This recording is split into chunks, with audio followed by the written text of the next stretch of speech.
한 달이 또 지나가게 되어지고 또 한 달을 잘 맞게 되는 때 아주 무더위 가운데서 모두 다 형통하시기를 바랍니다.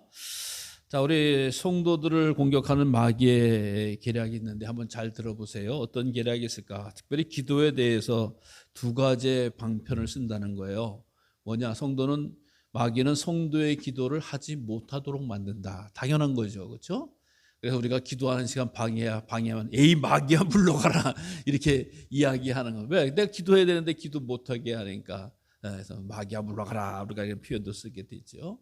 그 다음에 기도 못하게 하는 마귀가 있는가 하면 어떤 마귀는 기도하는데 점점 짧게 해라. 개인 기도를 이야기하는 거야. 점점 짧게 해라. 기도 좀 하는 흉내만 내. 그렇게 기도 오래 한다고 그래.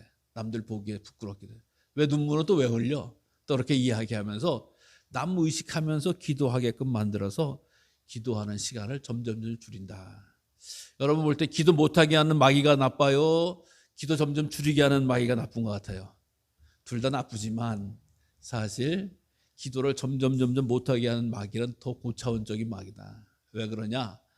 기도 못하게 하면 내가 마귀가 써서 기도해야지 이런 생각을 하게 되는데 기도를 점점 못하게 하면 나는 모르는 거야. 그래, 그래도 내가 오늘 기도했잖아 라고 하는. 근데 생각해 보면 무슨 기도를 했는지 모르겠어 라고 하는 그런 생각을 자꾸 풀어놓게 하는 거야.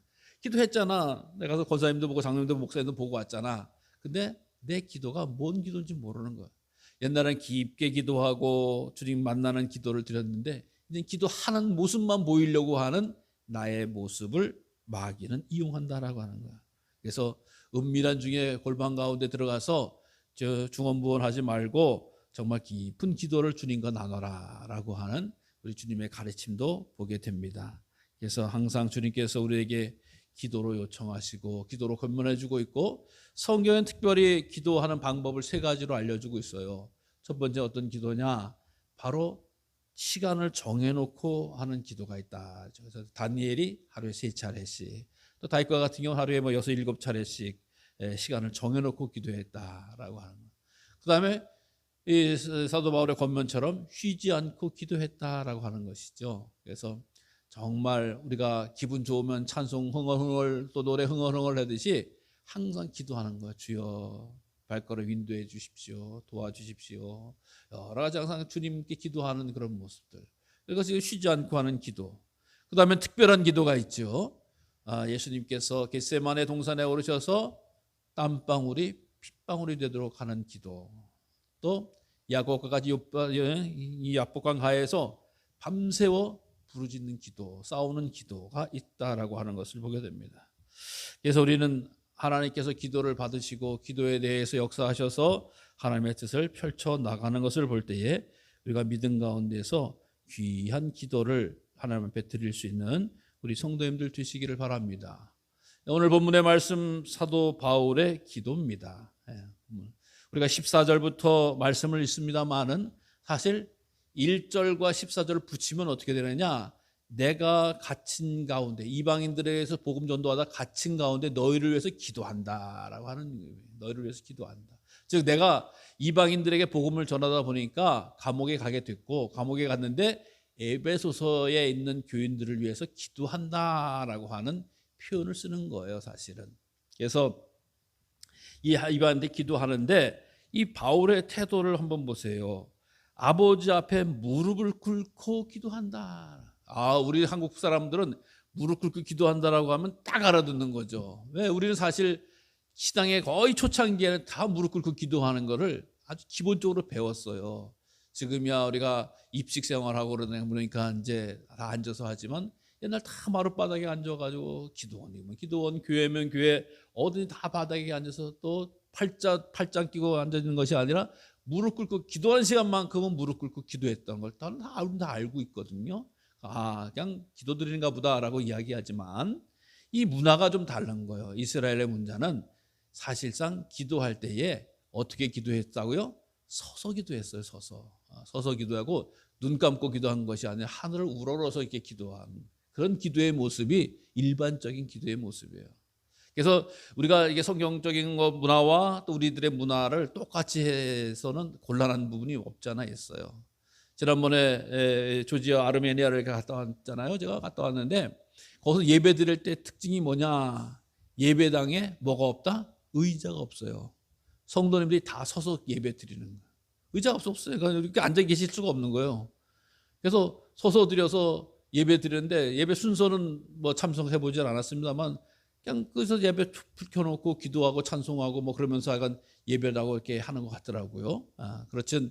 그러니까 여기는 왜 의자가 없지? 이거 여기 사람 안 드리는 교회 아닌 거 아니야? 아니라는 거예요. 이 예배 드릴 때 성도들이 서서 예배 드리는. 그러니까 그게 다른 거죠. 그래서 뭐가 좋다 나쁘다라기보다는 그렇습니다. 그런데 어쨌든 사도 바울이 오늘은 무릎을 꿇고 빌고 기도했다라고 하는 표현을 보면은 간절함의 기도를 나타낸다. 세상 일반적인 사람 다 서서 기도하는데 무릎을 꿇고 기도하다라고 하는 것은 주님 앞에 자기가 정복당해졌다라고 하는 것이고 간절하다라고 하는 것을 말씀해 주고 있습니다. 그러면서 사도 바울은 특별히 4가지의 기도의 제목을 놓고 기도합니다. 여러분, 사도 바울일 뿐만 아니라 우리가 하나님 앞에 기도하는 이유가 근본적으로 뭘까요? 기도하는 것. 근본적으로 뭐냐? 내가 할 수 없으니 하나님 역사하시옵소서. 하나님 역사하시는 것이 더 옳은 줄로 믿습니다. 더 능한 줄로 믿습니다라고 하는 것으로 기도하는 거예요. 주님께서는 내가 할 일을 하나님이 다 해주신다라고 한 착각을 우리에게 블루키딩한, 내가 할 일을 하나님이 해주시면 하나님이 아니죠. 종이죠. 근데 내가 할 수 없는 일이지만 가장 완전하고 완벽하게 하실 수 있는 분은 하나님이십니다. 그러니까 그 하나님께 찾고 구하고 두드리는 거예요. 일부에도 말씀을 드렸습니다만 우리 성도님들, 내가 할 수 있는 이야기를 하다가 안 되는 경우 있죠. 그 대표적으로 가까이 있는 사람들, 내가 해보려고 했는데 잘 안 돼. 뭐 남편을 위해서, 혹은 자녀를 위해서, 혹은 무슨 뭐 형제 자매를 위해서 내가 평생을 놓고 얘기했는데 잘 안 돼. 그때 방법이 뭐요? 내가 해서는 안 되는구나. 뭐요? 하나님이 하셔야 되는구나. 하나님이 하셔야 돼. 하나님이 하셔서 역사하시고 풀어주시고 만나게 해주시고 해결해 주셔야지 되는구나 라고 하는 걸 아는 사람이, 믿는 사람이 기도하는 거예요. 아니, 누구든지 노력 안 하는 사람이 어디 있냐고. 누구든지 최선을 다하는 사람이 어디 있어요. 근데도 안 되는 거예요. 막히는 거예요. 뚫리지 않는 거예요. 하나님 앞에 기도해야 된다는 거죠. 사도 바울도 마찬가지예요. 감옥에 지금 가 있어요. 로마의 감옥에 가 있어요. 근데 에베소 교회에게 바라는 바가 있는 거야. 에베소 성도들에게 바라는 바가 있고 또 이렇게 됐으면 좋겠다는 거야. 내가 가서 가르쳐 줘야 되는데 하지 못하니까 어떻게 돼요? 기도하는 거예요. 기도하는 거. 내가 못하니까 하나님 역사해 주십시오. 이건 하나님이 도와주셔야 됩니다. 이건 하나님이 함께해 주셔야 됩니다. 라고 하는 그런 말씀이라고 하는 거예요. 여러분, 사도 바울이 전혀 다른 문화권, 다른 나라, 다른 백성들에게 가서 복음을 전했다. 그래서 이방인의 사도다라고 하는 표현 쓰는 거 아니겠어요? 유대인 말고 다른 이방인. 거긴 말도 달라, 문화도 달라, 형식도 달라. 다 다른 곳이에요. 거기 가가지고 복음을 증거하니까 얼마나 힘들겠냐고요. 물론 뭐 히라보를 써서 할 수 있는 능력자가 되지도 하지만, 여러분도 알다시피 만약에 우리가 이렇게 됐는데 서양 목사님이 와서 아무리 잘한다고 해도 참 불편하고 어려울 수도 있는데, 전혀 믿지 않는 데 가서 사람들이, 이 외국 사람이 와서 복음을 전한다? 쉬운 일이 아니에요. 어려운 일이에요. 근데 그 일을 잘 감당해서 사도 바울은 가는 곳곳마다 교회를 세우고 성도들을 일으키셨던 것을 보게 됩니다. 물론 성령의 역사이긴 하지만 그 일을 감당했던 분이시잖아요. 그런데도 불구하고 기도하면서 하나님 역사해 주시고 도와주셔야지만이 이 에베소 교회의 귀한 일이 되어지는데, 무엇이냐? 성령으로 말미암아 속사람으로의 능력으로 강건하게 해 주십시오라고 하는 기도를 먼저 드리는 것입니다. 속사람이 강건했으면 좋겠습니다. 속사람이 강건했으면. 여러분, 속사람이 있으니까 겉사람이 있는 거죠. 겉사람은 어떤 거예요? 우리 육체를 이야기하는 거죠. 육체에 강건한 사람들 참 많이 있지 않습니까? 힘센 사람, 젊은 사람, 등치 큰 사람, 이런 사람들 많이. 우리가 알다시피 지금 올림픽이 개회가 돼서 육체의 겉사람이 제일 멋있는 사람은 올림픽 선수도 아니에요. 그 젊을 때 10대 후반, 20대 초중반, 혹은 뭐 30대까지 세계에서 몸이 제일 건강한 사람들이 나와서 지금 뛰고 울고불고 하는 거예요. 여러분, 정말 얼마나 좋은 데다라고도 생각을 할 수 있지만 이 겉사람만 든든한 데는 어떤 일이 벌어지느냐? 음탄과 방황이 이루어지는 거예요. 예. 여러분 아시다시피 올림픽을 치르면서 수없이 많은 외국 사람들이 엉뚱한 짓들을 그치 올림픽 선에서 하는 일들이 음탄하고 방탕된 일들이 얼마나 많은지 알 수가 없어요. 겉사람이 든든하니까 이 넘치지 못하는 거야. 넘치는 기운을 뻗치지 못하는 거야. 그러니까 너무 그 부정적인 일을 너무 많이 하는 거야. 근데 겉사람이 그렇게 되면은 그런 것이 되어진다. 요즘도 겉사람을 든든하기 위해서 등산이다 무슨 뭐 어디 모임이다 뭐 가는 데서 거기 가가지고 건강하게 운행하고 모이는 사람들도 많지만 겉사람만 추구하다 보니까 엉뚱한 짓을 하는 경우가 얼마나 많아요. 가정이 파괴되고 부부관계 무너지기도 하고 엉뚱한 짓을 하는 데가 얼마나 많은지 알 수가 없어요. 예. 그러니까 이 겉사람보다도 바울은 속사람이 능력으로 강건해진다. 속사람이 능력으로 강건해진다. 속사람이라고 하는 것은 뭐예요? 그의 심령을 이야기하는 거예요. 심령이 든든한 사람이 되어야 된다. 즉 심령이 주님의 마음을 담고 주의 말씀과 같이 되어지기를 원한다라고 하는 거예요. 예. 여러분 겉사람이 후피하다고 또 연세가 들었다고 속사람마저도 든든하지 않습니다. 애기 같은 사람이 있어. 애 어른이 있는 거예요. 예. 여러분 알다시피 이 젊은이들 가운데서도 그냥 마마보이라고 이야기하죠. 엄마 군대 갔다 오고 장가를 갈 넘어오는데 엄마 뭐 해야 돼, 먹어야 돼, 말아야 돼, 어디 가야 돼, 말아야 돼. 이런 친구들이 얼마나 많은지 알 수가 없거든요. 왜? 속사람이 애기인 거예요. 신앙생활도 마찬가지입니다. 신앙생활도 오래 했다라고 해서 속사람이 든든한 게 아니에요. 오랜 생활을 했어도 속사람이 어린 사람들이 얼마나 많아요. 여러분 은혜 받은 사람이 또 속사람이 든든한 사람인가? 그렇지 않습니다. 은혜 받은 사람 맨날 은혜만 받아야지 또 은혜 안 준다라고 생각하면은 신앙이 떨어지기도 하고 낙심하는 사람들이 얼마나 많은지 알 수가 없어요. 속사람이 어린 사람들이라고 하는 거예요. 한 번 주어주고 보여주고 만져주고 해주시면 든든하게 그 말씀을 믿고 의지해서 나가는 게 속사람이 든든한 사람들이지 맨날 은혜만 달래, 맨날 기적만 보여달래, 맨날 은사만 달래라고 하는 사람들이에요. 여러분 은사가 제일 많이 떨어졌던 교회 고린도 교회 아니었어요? 예? 얼마나 많은 은사가 뚝뚝 떨어졌어요.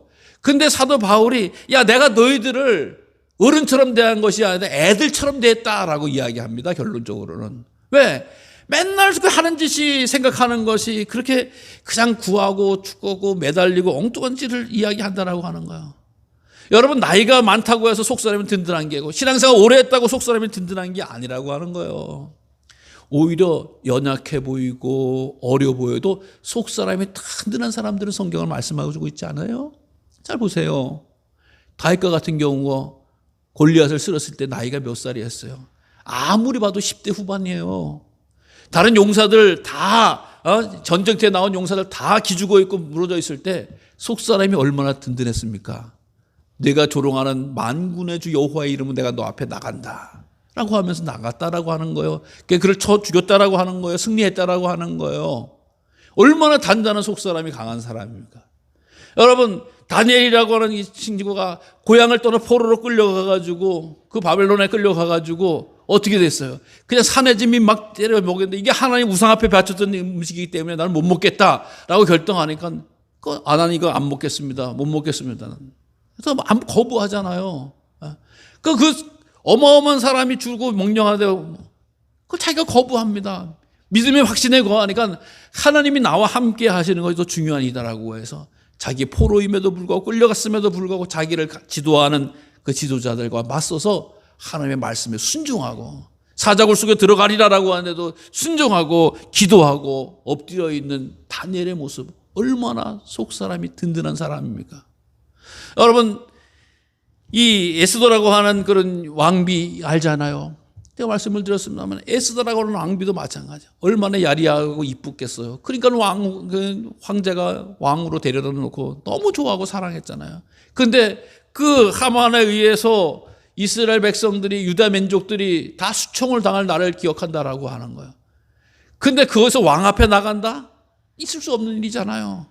왜 그러냐? 당시 왕이라고 할지라도 왕이 부르지 않으면 그 앞에 나갈 수가 없는 거예요. 자기 남편이니까 여보 밥 먹어 이렇게 할 수 있는 게 아니라고 하는 거예요. 왕비도 불러야지 그 앞에 나가는 거예요. 근데 그를 왕후를 도와주는 민족이 강합니까? 무슨 누가 백그라운드가 있습니까? 아무도 없어요. 여기 왕후에. 오죽하면 그 전에 부인은 어떻게 했어요? 임금이 화가 나니까, 황제가 화가 나니까 왕후를 바꿨단 말입니다. 그건 대단한 일이래요. 근데 자기 민족을 놓고 보니까 이게 민족이 하만에서 다 죽게 생겼거든. 안 되겠다. 기도하고 나서 죽으면 죽으리라 하고 나간 거예요. 그 야리야리하고 젊은 그 어린, 이제 어떻게 보면 20대의 그 젊은 왕후가 자기 목숨을 걸고 백성들을 구해야 되겠다라고 나가는 거예요. 이게 속사람이 강한 사람이라고 하는 거예요. 예? 등치가 크고 나이가 많고 어디 됐다라고 하는 거예요. 그래서 믿음의 성도들은 겉사람에 대해서도 물론 관심을 가져야 되지만 주여 내게 속사람을 강건케 해주십시오라고 하는 기도예요. 속사람이 강건케 해주십시오. 사람 보기에는 겉사람이 보여야 되지만 하나님 볼 때는 속사람을 보시는 거 아니겠어요? 그러니까 하나님 속사람이 든든하게 되게 해달라고 기도하고 간구하는 이런 모습들이 얼마나 귀한 일인지 알 수가 없는 거예요. 그러니까 사도 바울이 에베소 교회 속사람이 강건했으면 좋겠다. 속사람이 강건했으면 좋겠다. 라고 하는 이 모습을 가지고 있었다라고 또 그걸 위해서 기도했다라고 하는 거예요. 그래서 우리가 정말 내 자신을 위해서 기도할 때도 마찬가지고 또 다른 성도들을 위해서 중보하면서 기도할 때 제일 먼저 중요한 것은 저 사람 나도 속사람이 날마다 든든해져야 된다. 든든해져야 된다. 속사람이 무너지면 아무런 소용이 없게 되어진다라고 하는. 또 뿐만 아니라 이게 어떤 기도를 드립니까? 믿음으로 말미암아 그리스도께서 너희 마음에 계시게 하옵소서. 여러분 인생을 살아가는 동안 우리 마음속에 무엇이 있습니까? 이 마음속에 예수 그리스도가 있는 사람이 하나님의 자녀야. 여러분 마음에 예수님이 있는 걸 어떻게 아나요? 그 말을 통해서 아는 거예요. 왜? 날마다 돈 하는 사람은 어떻게 돼요? 그 마음속에 돈이 있는 거예요. 날마다 권력과 있는 그 마음속에 권력이 있는 거예요. 쾌락을 이야기하는 쾌락이 있는 거예요. 술술술 얘기하는 사람은 그 음주가 있는 거예요. 예? 마음속에 입으로 나오게 되어졌다고 하는 거예요. 근데 바울은 기도하기를 에베소 교인들이요 그 마음속의 중심 속에 그리스도 예수가 있기를 원한다. 그래서 예수가 있으면 좋겠습니다. 예수가 있기를 원합니다. 예. 여러분 예수님이 있다라고 하는 것은 무슨 이야기죠? 바로 온유하고 마음이 겸손하다라고 하는 것처럼 온유하고 겸손한 마음의 사람인 것입니다. 이 세상 살아가다 보면 우리가 예수님 믿기 전에 내 마음이 강팍하고 거칠었지만 예수님 믿으니까 내가 어느새 온유해지고 겸손해졌다라고 하는 나도 느끼고 다른 사람도 느끼게 되어지는 거 아니겠습니까? 예수님 믿는데 저 사람 왜 이렇게 표독스러워? 왜 이렇게 사기만 쳐? 맨날 이렇게 사건만 쳐? 그 사람이 예수 믿는 게 아니에요. 교회 다니는 건지는 몰라도. 예수 믿었는데 예수님께서 주신 마음이 그 중심 속에 들어가서 온유하고 겸손한 거. 옛날 같으면 분명히 화낼 일인데, 옛날 같으면 분명히 싸울 일인데, 옛날 같으면 맨날 도전할 일인데 예수 믿고 나더니 교회 다닌다 그러더니 저 사람 마음이 달라졌네? 이렇게 보여지는 거 아니겠어요? 여러분 그래서 예수님 믿는 사람들은 귀한 일을 감당할 수 있는 주의 백성이 되어지는 줄로 믿으시기를 바랍니다. 그래서 예수 믿는 사람은 사랑의 마음을 가지고 귀한 일을 감당하게 되어졌다라고 하는 것이죠. 그래서 주님이 우리들의 마음속에 계실 수 있도록 또 주님의 사랑이 계실 수 있도록 초대하고 환영하고 모시는 사람, 이 가장 귀한 일이라고 하는 거예요. 주님이 마음속에 계신 분이 봉사하고 헌신하고 또 충성하고 아름다운 일을 많이 감당한다라고 하는 사실을 기억하시기를 바랍니다. 그래서 주님이 이 마음속에 계시기를 사도 바울은 에베소 교인들에게 기도하는 거예요. 그 다음에 또 이 기도합니다. 너희 사랑 가운데 뿌리가 박히고 터가 굳어져서 이 그리스도의 사랑을 알기를 위해서 기도한다. 그리스도의 사랑을. 예. 여러분 그리스도의 사랑이 나에게 어떤 겁니까? 바로 다른 것보다도 나를 구원하신 사랑 아니겠어요? 십자가를 지시기까지 나를 구원하신 사랑이 바로 예수 그리스도의 사랑입니다. 누가 나를 위해서 밥 한 끼만 사줘도 감사하고 귀하고, 나를 위해서 담보만 사줘도 감사하고 귀하고, 나를 위해서 같이 길을 가주기만 해도 감사하고 귀한데, 나를 위해서 십자가의 사랑으로서 나에게 십자가를 지신 예수님, 나의 죄를 구원해 주신 예수님, 그 사랑이 최고의 사랑 아니겠습니까? 그 사랑을 알고 그 사랑에 깊게 뿌리를 내려라 라고 하는 그런 말씀을 사도 바울은 해주는 거 아니겠어요? 성도들은 예수님의 사랑을 모르면 아무 의미가 없는 거예요. 예수님 날 사랑하셨는데, 나를 사랑하셔서 구원해 주셨는데, 나를 사랑하는 십자가 달려 들어가는데 그 사랑 모르면 무슨 성도입니까? 아무것도 아닌 거죠. 주님의 사랑이 나와 함께하고 있음을 늘 기뻐하고 감사하고 또 귀하게 여겨지는 거 아니겠어요? 그래서 주님 앞에 나의 부족함을 늘 고백하고 또 주의 사랑을 늘 기억하고 감사하는 모습들.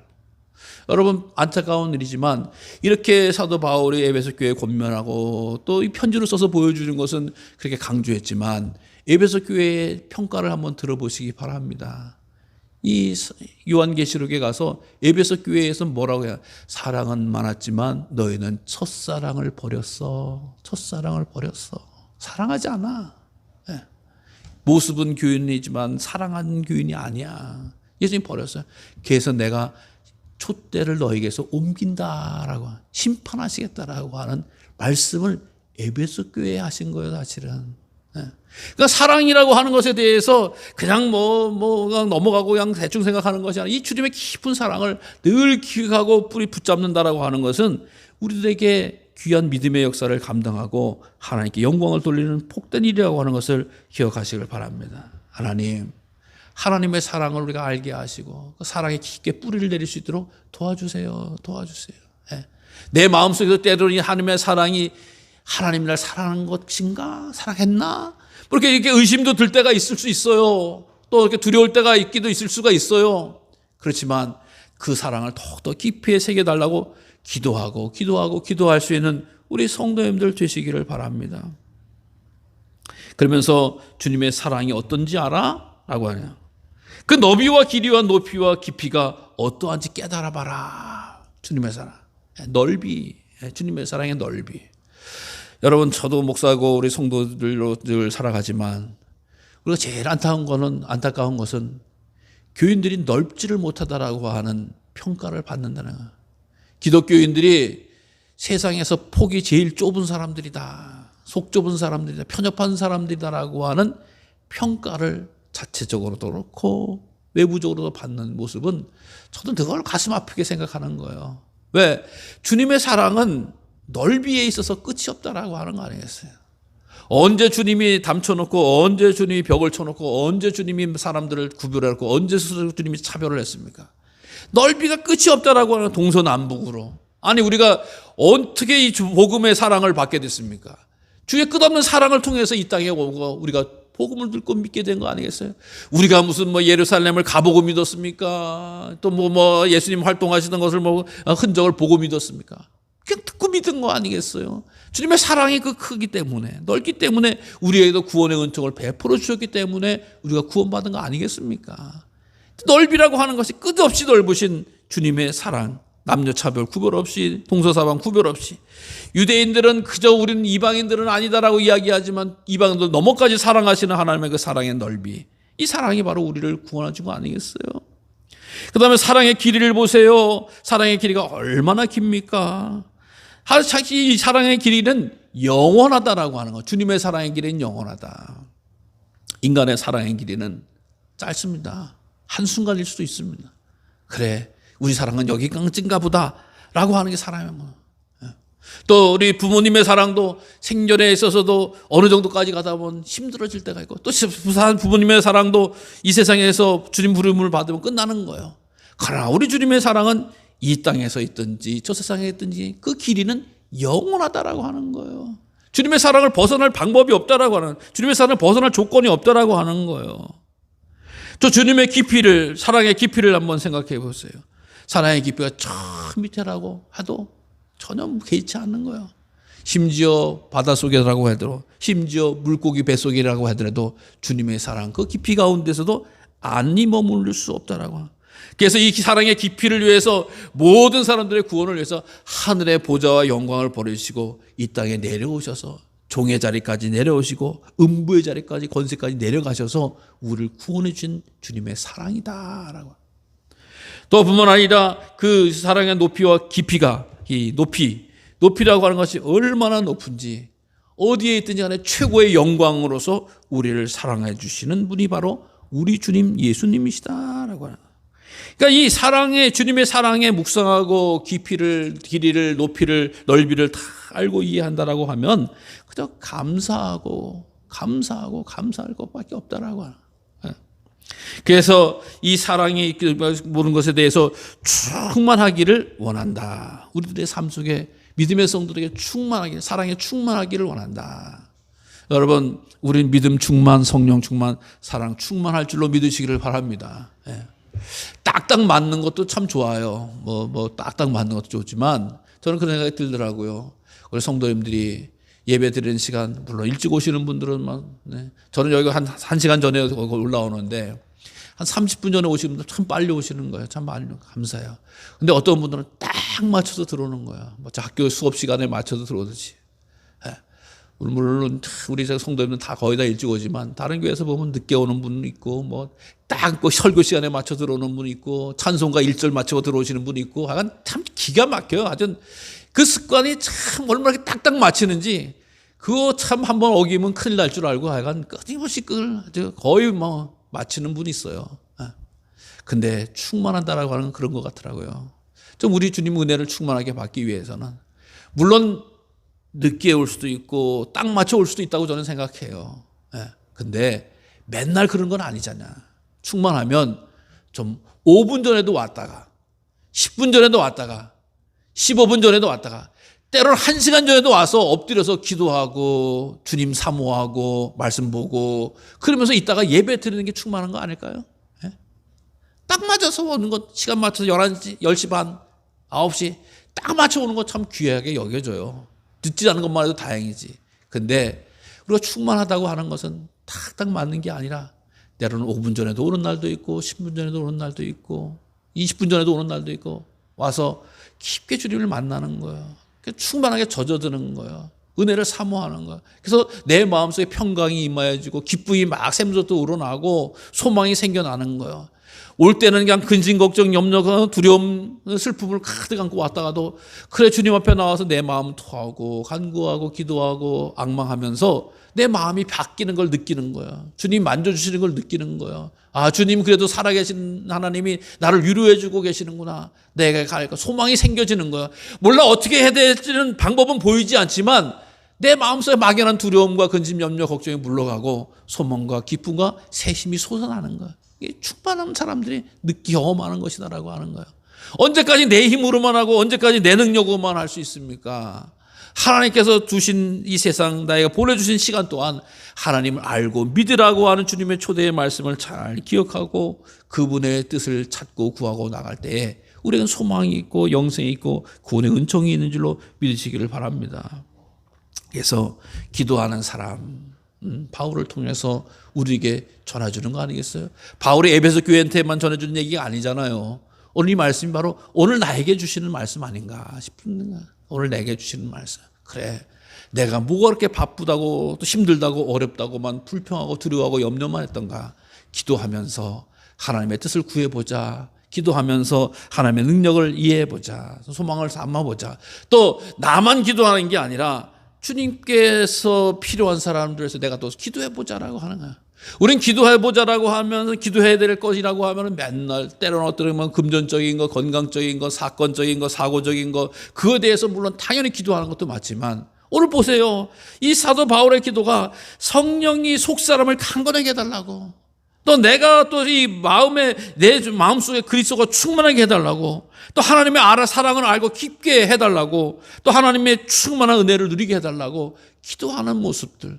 여기 사도 바울이 니네 교회 부흥해라, 니네 교회 너 건강한 물질 문제 해결하라, 근심 걱정 해결하라, 세상 염려해라 라고 하는 것이 아니라 정말 하나님 앞에 깊게 거하고 귀한 능력으로 교제하면 하나님이 그것을 다 능히 힘을 주실 줄로 믿으시기를 바랍니다. 그러니까 기도하는 사람 바울은 이렇게 기도했다라고 하는 걸 우리가 보여주면서 저희도 소망이 생겨나고 또 귀한 믿음의 역사를 감당하게 될 줄로 믿고 우리 모두 다 기도하는 사람으로 쓰임받는 복된 성도님들 되시기를 간절히 주님의 이름으로 축원합니다. 기도하겠습니다. 하나님 감사합니다. 주의 사랑과 은혜를 부어주셔서 우리의 기도를 들으시고 응답하시며 역사하는